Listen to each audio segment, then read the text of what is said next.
ஒரு பெரிய விஷயத்தை மறைச்சு இந்த கல்யாணத்தை நடத்த பார்த்திருக்கீங்களே, இது நியாயமாங்க? இதை கேள்விப்பட்டதுல இருந்து என் குடும்பமே கொதிச்சு போயிருக்காங்க. சம்மந்தி, உங்க வீட்டு சம்பந்தம் கிடைச்சத நாங்க பெரிய பாக்கியமா நினைக்கிறோம். நாங்க இப்படி பெரிய பெரிய தப்பெல்லாம் பண்ண மாட்டோம். தயவு செஞ்சு நீங்க எதை பத்தி சொல்றீங்கன்னு தெளிவா சொன்னா நல்லா இருக்கும். உங்க பையனுக்கும் வேற ஒரு பொண்ணுக்கும் தொடர்பு இருக்கு. அந்த பொண்ணோட அவன் ஊரை விட்டு ஓடி போறதா எங்களுக்கு தகவல் வந்திருக்கு. இந்த விஷயத்தை கேள்விப்பட்ட பிறகு நாங்க எப்படிங்க நிம்மதியா இருக்க முடியும்? என்னது? எங்க பையன் இன்னொரு பொண்ணை லவ் பண்றானா? வேற ஒரு பொண்ணோட ஓடி போக பிளான் பண்ணிருக்கானா? சம்மந்தி, நாங்க வேற என்னமோ ஏதோ நினைச்சு பயந்து போயிட்டோம். நீங்க சொல்ற விஷயத்தை கேட்டா எங்களுக்கு அழுவுறதா சிரிக்கிறதானே தெரியல சம்பந்தி. ஏன் நாங்க கேள்விப்பட்டதுல உண்மை இல்லைன்னு சொல்றீங்களா, இல்ல யாரோ சொன்ன பொய்ய கேட்டு நான் இங்க வந்து நிக்கிறேன்னு நினைக்கிறீங்களா? ஐயோ சம்மந்தி, எங்க பையன் மேல நீங்க என்ன குறை சொன்னாலும் நாங்க நம்புவோம். ஆனா இந்த ஒரு விஷயத்த மட்டும் நாங்க நம்பவே மாட்டோம். எங்களுக்கு அவன் மேல இருக்கிற ஒரே வருத்தம், அவன் எந்த பொண்ணையும் ஏற எடுத்து பார்க்க மாட்டேங்கிறானேங்கிறது தான். இப்போன்னு இல்ல சம்மந்தி, அவன் டீனேஜ்ல இருக்கும்போதே எந்த பொண்ணையும் நிமிந்து கூட பார்த்ததில்ல. அவன் மேல போய் இப்படி அபாண்டமா பழி சொல்றீங்களே. அவன் யாரையாவது காதலிக்கிறதா சொல்லியிருந்தா நாங்க நிச்சயம் அதை ஏத்துக்கிட்டு இருப்போம். அவன் விரும்புற பொண்ணை கட்டி வைக்கிறதுல எங்களுக்கு எந்த தயக்கமும் இல்லை. ஆனா அவன் அப்படி எதையுமே செஞ்சதில்லை. அவன் வாழ்க்கையிலே நிமிந்து பார்த்த ஒரே பொண்ணு உங்க பொண்ணு வெண்ணிலா மட்டும்தான். இந்த விஷயத்துல நீங்க தயவு செஞ்சு எங்க மேல சந்தேகப்பட வேண்டியதே இல்லைங்க. பெத்தவங்களுக்கு பிள்ளைங்க மேல நம்பிக்கை இருக்குங்க, ஆனா அது மத்தவங்களுக்கு இருக்கணும்னு அவசியம் இல்லைங்க. உங்க பையனுக்கு எப்போ இந்த மாதிரி ஒரு தொடர்பு இருக்குன்னு போன் வந்துச்சோ அப்பத்துல இருந்து என் குடும்பமே ஆடி போயிருக்குங்க. என்னது? போன் வந்துச்சா? ஆமா, யாரோ உங்களுக்கு வேண்டப்பட்டவங்க தான் எங்களுக்கு போன் பண்ணி சொன்னாங்க. என்ன சம்மந்தி இது? எங்க வீட்ல நடக்கிற நல்ல காரியத்தை கெடுக்கணும்னு நினைக்கிறவன் எப்படி எங்களுக்கு வேண்டப்பட்டவனா இருப்பான்? நான் நிச்சயமா சொல்றேன் சம்மந்தி, இதை யாரோ நமக்கு வேண்டாதவங்க இந்த கல்யாணத்தை கெடுக்கணுங்கிறதுக்காக பண்ணியிருக்கிற வேலை தான் இது. இதை தயவு செஞ்சு நீங்க நம்பாதீங்க. கடவுள் சத்தியமா சொல்ற சம்பந்தி, இது துளி கூட உண்மை இல்லை. ஏங்க, உங்களுக்கு தெரியாம கூட இப்படி ஒரு விஷயம் நடந்திருக்கலாம் இல்லையா? பெத்தவங்கிட்ட கேட்டுக்கிட்டா பிள்ளைங்க தப்பு பண்றாங்க. உங்க பையனை வர சொல்லுங்க, நான் விசாரிச்சுட்டே போறேன். என்ன சம்பந்தி, நாங்க இவ்வளவு தூரம் சொல்றோம், எங்க மேல உங்களுக்கு நம்பிக்கையே இல்லையா? நம்பித்தானே இவ்வளவு தூரம் வந்தோம். எப்போ இந்த செய்தியை கேள்விப்பட்டோமோ அதுக்கப்புறம் எங்க வீட்டு பொண்ணை உங்க வீட்டுக்கு எப்படி அனுப்ப முடியும்? உங்களுக்கு என்ன சம்பந்தி? இப்போ என் பையனுக்கும் வேறு எந்த பொண்ணுக்கும் தொடர்பு இல்லைன்னு உங்களுக்கு தெரியணும், அவ்வளவுதானே? என் கூட வாங்க சம்பந்தி. அட வாங்க சம்பந்தி.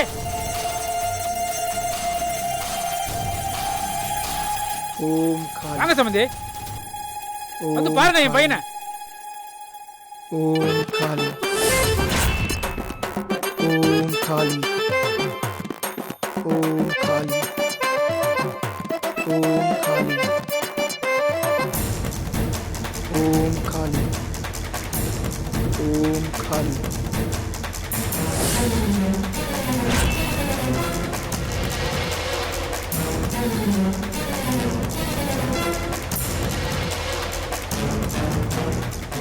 அவன் பக்திய வாழ்க்கையில் இருக்கிற பல விஷயங்கள்ல ஒரு விஷயமா நினைக்கிறவன் இல்ல, வாழ்க்கையவே பக்தியா நினைக்கிறவன்.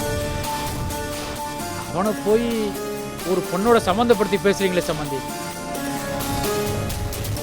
காலையில 7 மணிக்கு இப்படி உட்கார்ந்தவன் சம்மந்தி 3 மணி நேரமா தவத்துல உட்கார்ந்துருக்கான். இவனா இன்னொரு பொண்ணை கூட்டிட்டு ஓட திட்டம் போட போறான்?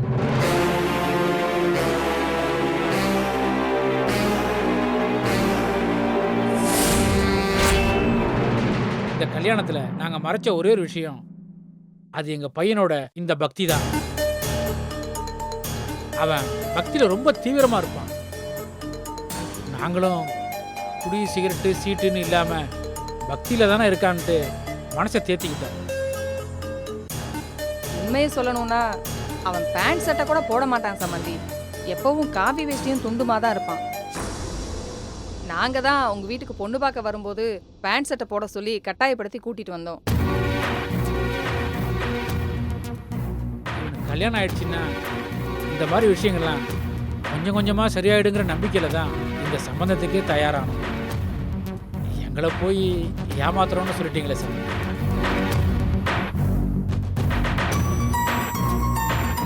இப்ப எங்க பையன் மேல உங்களுக்கு நம்பிக்கை வந்துடுச்சா சம்பந்தி? பரிபூர்ணமா நம்புறேன் சம்பந்தி. நான் மட்டும் இல்ல, என் மகன் மருமகா எல்லாருக்கும் தம்பியை பத்தி எடுத்து சொல்லி புரிய வைக்கிறேங்க. சரிங்க. இவ்வளவு தூரம் வந்துட்டு எதுவுமே சாப்பிடாம போறீங்களே. வரும்போது கோபத்தோடையும் பசியோடையும் தான் வந்தேன். இப்ப மனசும் வயிறும் நிறைஞ்சு போறேன். இது என் மக வாழ போற வீடு தானே. நான் எப்ப வேணாலும் வருவேன், எப்ப வேணாலும் வந்து சாப்பிட்டுக்கிறேன். வர சம்மதி. சரிங்க. வரேம்மா. வாங்க ஓம் சம்மந்தி. காளி ஓம் காளி அப்பா ஆண்டவா என்னை காப்பாத்திட்டப்பா. சம்பந்தி நம்ம பையனை பத்தி தப்பா நினைச்சிருவாரோன்னு பயந்தே போயிட்டேன். நல்ல வேளை அவர் இதை ஒன்றும் பெருசா எடுத்துக்கல. சரி பத்மா வா போலாம். ஆ. ஓம் காளி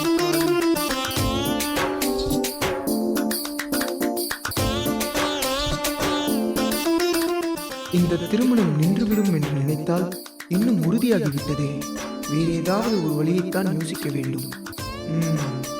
யோசிப்போம்.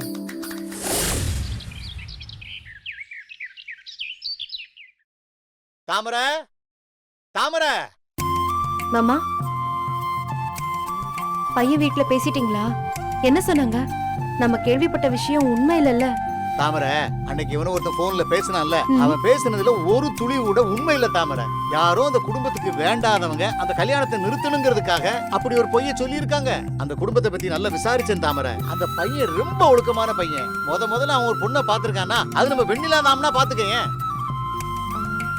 நீங்க பையன் கிட்ட பேசுனீங்களா மாமா? அவரே சொன்னாரா?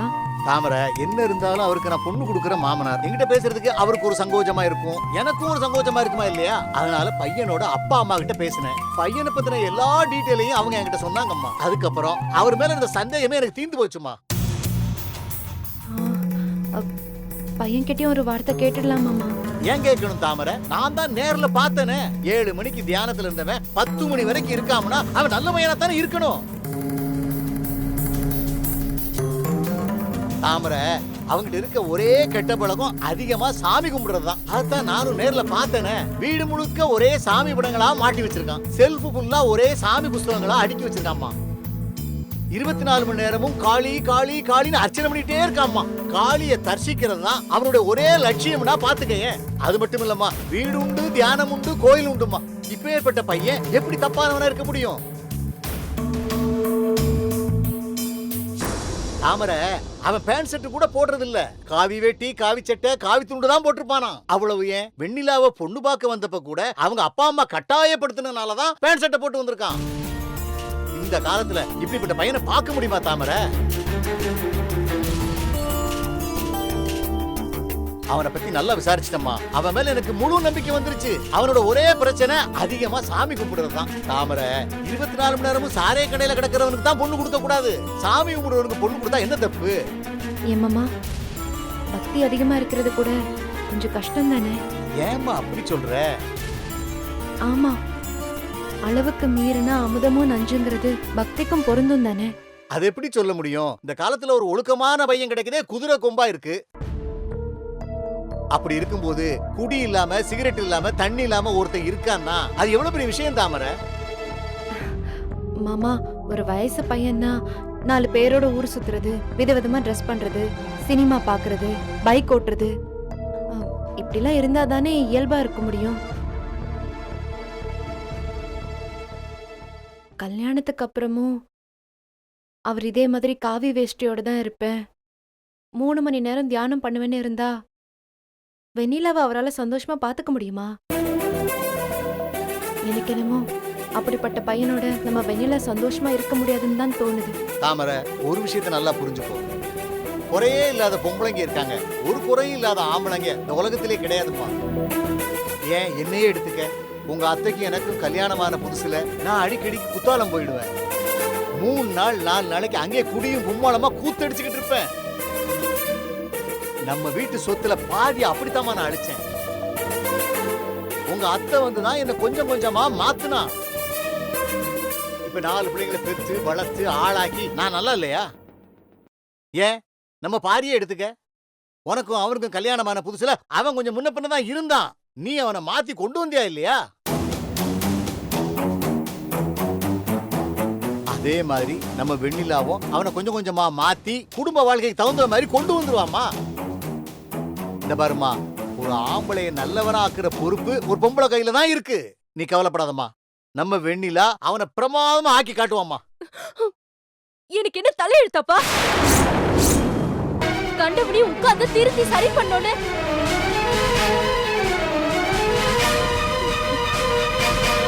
ஒரு ஆம்பளை குடிக்காரனா தெரு பொறுக்கியா, பொம்பளை பொறுக்கியா, சூதாரியா, சாமியாரா இருப்பான். பொம்பளை தான் அவளை சரி பண்ணி திருத்தி அவ கூட வாழணும்னு பொண்ணுங்க தலையில யாராவது எழுதிருக்காங்களாப்பா?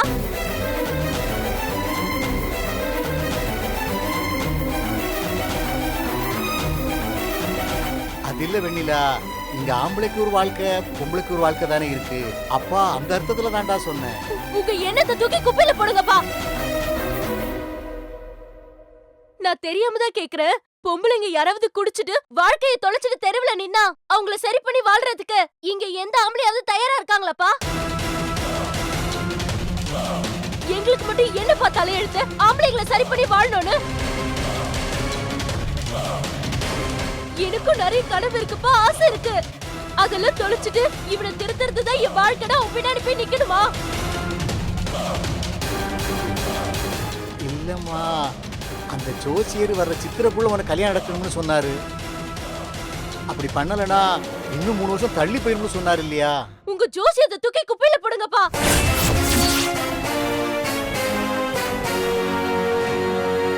நம்ம நாட்டுல பாதி பொம்பளைங்களோட வாழ்க்கை இந்த பாழப்பன ஜோசியத்தை நம்பி கல்யாணம் பண்றதுனாலதான் கெட்டு குட்டி சவர போய் கிடக்குது. ஃபேமிலி கோர்ட்ல போய் பாருங்கப்பா, டெய்லியும் ஆயிரக்கணக்கில் ஆம்பளையும் பொம்பளையும் டைவர்ஸ்க்காக வரிசை நிக்கிறாங்க. அவங்கள ஜோசிய பார்க்காம கல்யாணம் பண்ணிருப்பாங்க. இந்த மாதிரி 3 மாசத்துல கல்யாணம் நடக்கலனா 3 வருஷம் கல்யாணம் தள்ளி போகணும் ஜோசியர் சொன்னதை நம்பி கல்யாணம் பண்ணவங்க தான் 3 மாசத்துல டைவர்ஸ்க்கு வந்து நிக்கிறாங்கப்பா. கல்யாணம்ன்றது யாரையும் சரி பண்றது இல்லப்பா. கல்யாணம் பண்ற 2 பேருமே சரியா இருந்து ஒரு நல்ல வாழ்க்கையை உண்டாக்கிக்கிறது தான். நான் அந்த பையனை சரி பண்ணுவேன்னு சொல்றீங்கல்ல, அந்த பையன் சரியாகலன்னா நான் என்னப்பா பண்றது? கோவில் கோவிலா போய் செவத்துல முட்டிட்டு அழ சொல்றீங்களா? அப்படி என்னப்பா நான் உங்களுக்கு பாரமா இருந்துட்டேன்? அப்படி நான் உங்களுக்கு என்ன கஷ்டத்தை கொடுத்தேன்? எனக்கு 3 வேளை சோறு போடுறதோ என்ன படிக்க வைக்கிறதோ உங்களுக்கு அவ்வளவு கஷ்டமாவா இருக்கு? வெண்ணிலா, அப்படி கஷ்டமா தான் சொல்லிடுங்கப்பா. நான் எங்கேயாவது ஹாஸ்டல்ல போய் தங்கி என்னோட மொத்த செலவையும் ஏதாவது வீட்டு வேலை செஞ்சு நானே பாத்துக்கிறேன். என்னப்பா இப்படி எல்லாம் பேசுற? ஒவ்வொரு தடவையும் ஒருத்த முன்னாடி வந்து நின்று அந்த கல்யாணம் இல்லன்னு ஆகுறப்போ ஒரு பொண்ணுக்கு ஏற்படுற வலி என்னன்னு உங்களுக்கு தெரியுமாப்பா?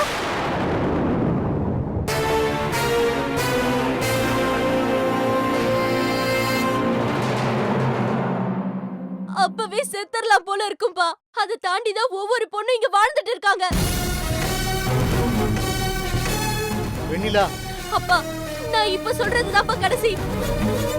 இன்னொரு தடவை ஜோசியர் சொன்னாரு, சாமியார் சொன்னாருன்னு என்ன ஏதாவது ஒரு முட்டாள் முன்னாடி நிறுத்தாதீங்க.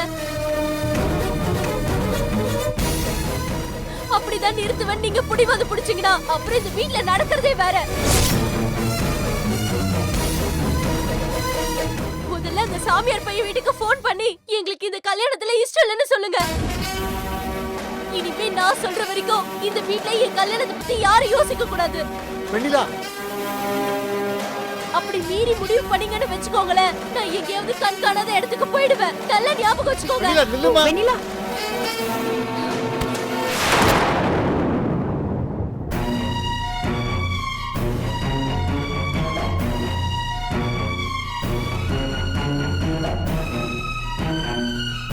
தாமரை, வெண்ணிலா என்னம்மா இப்படி எல்லாம் பேசுறா? மாமா, வெண்ணிலா நாம பார்த்த மாதிரி சின்ன பொண்ணு இல்ல, அவளும் பெரிய மனுஷிதான். இனிமே அவ சொல்றத கேக்குறது தான் நமக்கு நல்லது.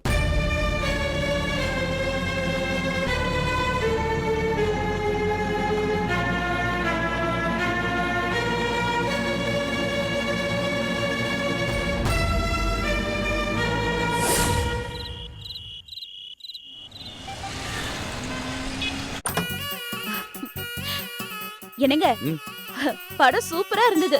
பாட்டு, டான்ஸ், ஃபைட்னு எல்லாமே அமக்கலமா இருந்ததுங்க. இத பாருங்க, இனிமே வாரத்துல ஒரு நாளை நீங்க எனக்காக ஒதுக்கணும். இதே மாதிரி நம்ம பிளான் பண்ணி ஒரு ரவுண்ட் போயிட்டு வந்துடலாம். சரியா? ஏங்க, இந்த மாதிரி சந்தோஷமா இருந்தாதான் உடம்பு மனசும் நல்லா இருக்கும். ஆமாமா, உடம்பு ஆரோக்கியமா இருக்கேன். பாக்கெட்ல இருக்க பசிதான் அழைச்சு போயிடும். ஆட என்னங்க நீங்க பொண்டாட்டி சந்தோஷத்துக்காக செலவு பண்ண யோசிக்கிறவன் ஆம்பளையே இல்ல. அத முதல்ல நீங்க புரிஞ்சுக்கோங்க. சரி, மாடியில துணி காய போட்டிருக்கேன், நான் போய் எடுத்துட்டு வந்துடுறேன். ம்?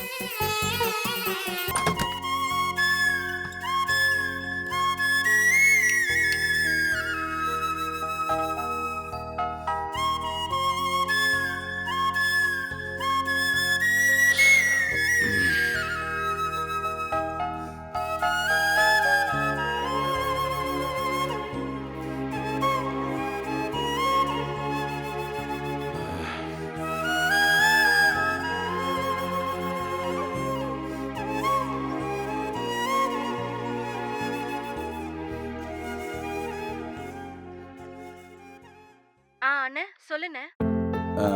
மல்லியா, நான் வெளில போயிட்டு வீட்டுக்கு வந்துட்டேன்ப்பா. குழந்தை என்னப்பா பண்ணிட்டு இருக்கு? தூங்குதுண்ணே.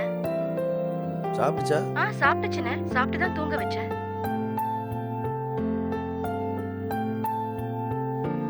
சரிப்பா மல்லியா, விமல் மாப்பிள்கிட்ட பாப்பா கொடுத்து அனுப்பு. சரிண்ணே. என்னங்க, ம்? நான் இன்னைக்கு ரொம்ப சந்தோஷமா இருக்கேன்.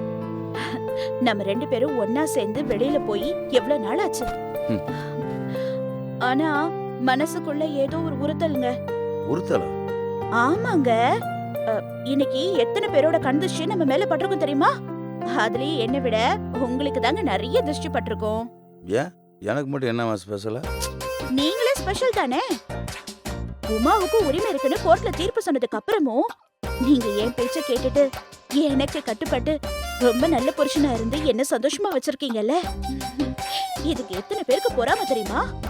கோயில இந்த பேச்செல்லாம் வேணாம். நீ முதல்ல துணியை மடி, சீக்கிரம் தூங்குவான். தூக்கம் வருது. ஆட, அதுக்குள்ள உங்களுக்கு எங்க நீங்க தூக்கம் வந்துச்சு?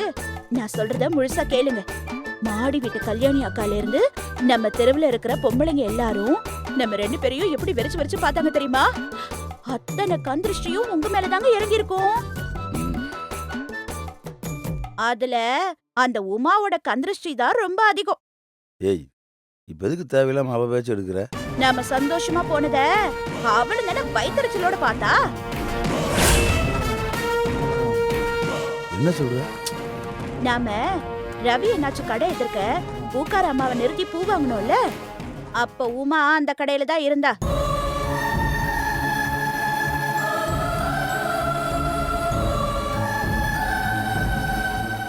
ஏங்க, நீங்க உமாவை பார்க்கல?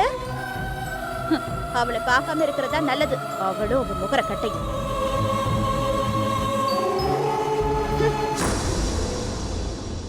ஏங்க, நீங்க பூ வாங்கி ஆசாசியா என் தலையில வச்சு விட்டீங்கல்ல, அத அவ எப்படி வெறிச்சு பார்த்தா தெரியுமா? அவ பார்வையில எவ்வளவு பொறாமை, எவ்வளவு வயிற்றுச்சல் தெரியுமா?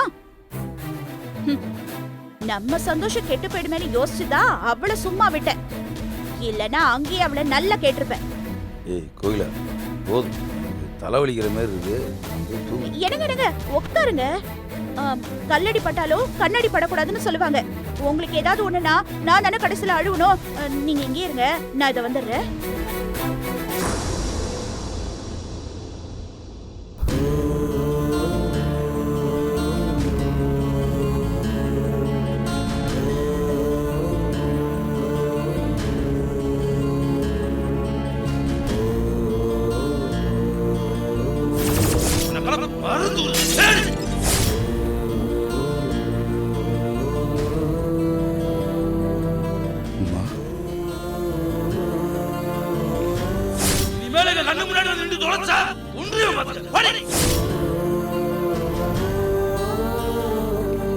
என்னங்க,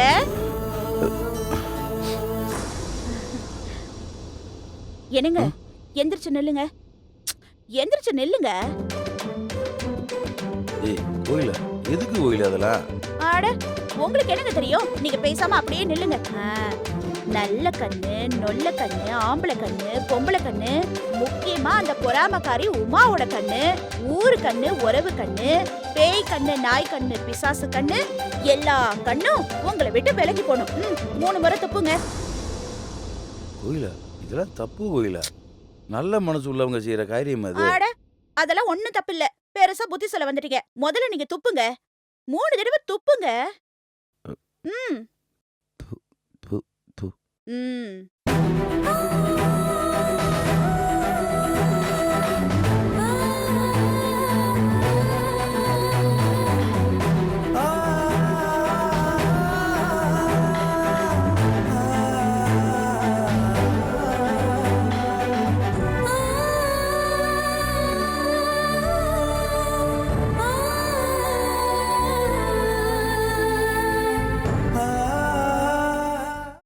புருஷன் ரெண்டாம் தரமா கட்டின பொண்ணு நீதானா?